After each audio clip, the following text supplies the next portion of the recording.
So guys, this component here and this component here is an electrolytic capacitor. The best way to test if an electrolytic capacitor is okay is by using the ESR meter. You can measure the internal resistance of the capacitor without removing it from the circuit board using an ESR meter and know if your capacitor is okay. If you don't have an ESR meter like me, you can still use your multimeter, but you have now to remove your capacitor from the circuit board to avoid the other components in the circuit affecting your measuring. Measure the capacitance of the capacitor and compare it with the value written on the capacitor. Now, let's remove our capacitor from the circuit. We have removed our capacitor from the circuit. Now, with these electrolytic capacitors, there is this strip, and this strip marks the cathode or the negative terminal of the capacitor, while this other side is the anode of the capacitor. You will also realize that the anode terminal is longer than the cathode.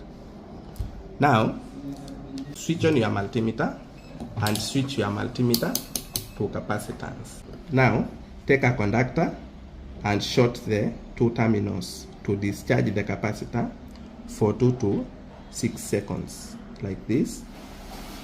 Now, after discharging the capacitor,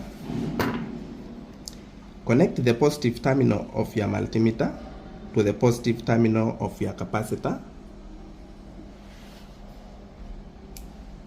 and connect the negative terminal of your multimeter to the negative terminal of the capacitor. Make sure you are not touching any test leads. You can see the value on our multimeter is 5.18 microfarads, while the value on our capacitor is 4.7 microfarads. So the two values are matching. The difference is small. If the difference is huge, the capacitor is not okay. The difference should be just a small difference or matching to the capacitance written on the capacitor.